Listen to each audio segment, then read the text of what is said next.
Hello everyone, welcome to Shorthand Battle. I am Divya and I am going to dictate you a passage of 1600 words at the speed of 150 words per minute. So get ready for the dictation. 3, 2, 1 and go. Mr. Deputy Chairman Sir, I rise to speak on the Securities Law Amendment Bill 2014 as passed by Lok Sabha. This bill presented by the Honorable Finance Minister seeks to amend the Securities and Exchange Board of India Act 1992, the Securities Contracts Regulation Act 1956 and the Depositories Act 1996. I welcome this bill and I support it wholeheartedly. Actually, the UPA government had proposed 3 ordinances. They brought them and they were very much eager to give more power, more strength and more teeth to SEBI so that they could control and take action against the people who were adopting fraudulent measures and trying to cheat the public. Here, the most important thing is the capital market is very much interlinked with the Indian economy. If the capital market is strong, sound and healthy, naturally the economic growth will also be very strong. But unfortunately, so many people became victims of the Saradha deposit scam. So many innocent people, middle class people, old people who had saved money for future were cheated by the Saradha deposit scam. Due to this scam, it was realized that we have to have very stringent and strict rules to control all these things. In fact, as all of us know, many people committed suicide. They had suffered so much that they came to the streets. Such things always have a chain reaction. Because of such scams, people are afraid to invest in the capital market. If you don't invest, you can't think of economic growth and industrial growth. Therefore, it is very much important. Due to this reason, the UPA government felt it and brought 3 ordinances, but they could not replace them with the bill due to certain other circumstances. So, I welcome this bill. If the country has to progress, we must attract capital. This bill is going to attract the common man because they will feel that their money is safe. SEBI is not going to keep quiet if anybody follows fraudulent measures. That is a very welcome measure. Sir, you will be surprised to know that previously out of 11 regional exchanges, 700 listed companies disappeared because of frauds committed by so many people. It created a panic in the country. As a result, the economic growth has also gone down phenomenally because money was not coming. In fact, if one scam takes place at least for 3 years, people get completely stuck. They do not like to invest. Unfortunately, in the country, 3-4 scams have shattered and harmed to the greatest extent our economic growth and our capital market. Now, SEBI is being given full powers. As the Honorable Minister said, they can draw any information, they can write and take action. They need not go to the ministries. They have got full powers. SEBI is supposed to be a watchdog. Now, SEBI will become much more strong and will have dynamic powers. Welcome it. Here, a safeguard has been provided that the board would decide whether calling for information and records from any person, including any bank or any authority or any corporation, shall be relevant to any investigation or inquiry by the board in respect of any transaction in securities. I welcome this. We also welcome that the SEBI board would be more stringent to control the people who take undue advantage of capital market and cheat the investors' money. But sometimes, due to lack of communication, SEBI should not punish the innocent people. Here, I would like to caution the Honorable Finance Minister to take care that sometimes when you give abnormal powers to an institution, there is a possibility of the particular official or particular authority who may be temperamentally too much emotional punishing the innocent people. It will lead to complications. It is very unfair to punish the innocent people.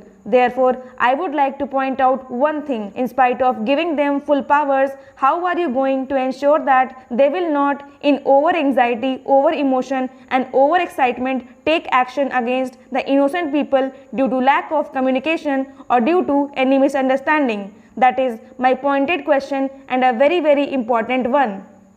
As regards the power of the board to enhance the quantum of penalty as awarded by the adjudicating officer, the board may call for and examine the record of any proceedings under this section, and if it considers that the order passed by the adjudicating officer is erroneous to the extent it is not in the interest of the securities market, it may, after making or causing to be made such inquiry as it deems necessary, pass an order enhancing the quantum of penalty if the circumstances of the case so justify. So, the principle of natural justice has been followed by giving an opportunity to the party concerned. The board will decide in case the quantum of penalty imposed by the adjudicating officer is erroneous and not in the interest of securities market. At the same time, it has also put a time limit of 3 months within which such an action this can be initiated if required against the erring party.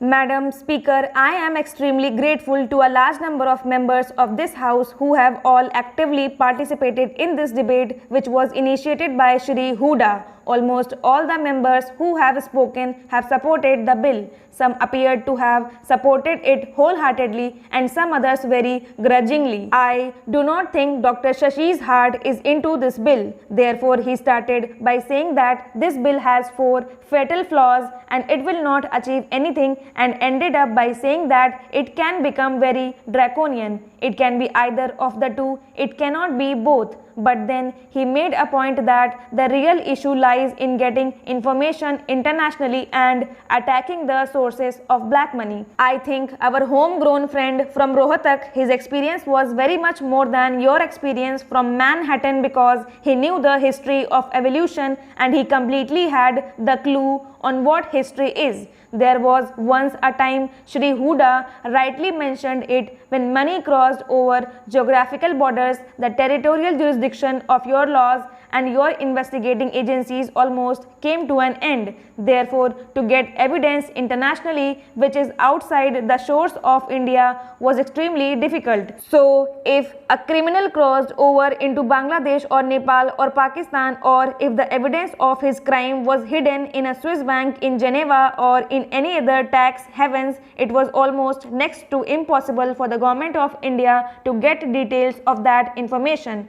So, the first stage is that we attempted to get this by relying on the principle of dual criminality. The principle of dual criminality was that if the offence was per se a taxation violation, the cooperating state would not give information. It had to be a criminal offence, an offence under investigation. It should be an offence in both the territories. It should be an offence in India and in the other territory. This procedure continued. A lot of our struggles to get details from Switzerland used to be that we had to first prove that it was not merely tax evasion money, but these were profits or proceeds of crime, and that crime itself was a crime both in India and internationally in that country. Thereafter, we enter the second stage, that how can people who hide money in one country can keep it in another are dealt with. The civilized jurisprudence requires that the countries cooperate with each other. Therefore, information was being sent on the basis of various cooperation treaties like the Double Taxation Avoidance Treaty Clause 28 that you spoke of. That is the stage we are now in. But this stage is also not enough because we have information. For instance, take the HSBC accounts. The information about the HSBC account in Geneva is stolen by somebody.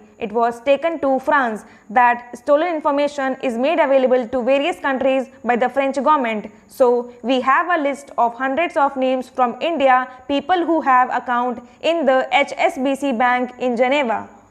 Sir, the Swiss authorities have told us that they would not cooperate on the basis of stolen information. So, the Revenue Secretary led a team of officials and entered into an arrangement. They asked the Swiss, what if we are able to get independent evidence independent of the stolen information against the same people, and the Swiss said that they would cooperate. So, there is a written arrangement, joint release was issued. They are now cooperating in a number of cases. Some of them are very significant cases and we have got cooperation. When I went to attend the World Economic Forum, I met the Swiss ministers concerned and we furthered that cooperation. But this is still a very slow process. Now, the world is moving towards what is the core of the whole issue. G20 has taken an initiative where the Honorable Prime Minister made a commitment and we are active participants that we will join the global effort for automatic exchange of information.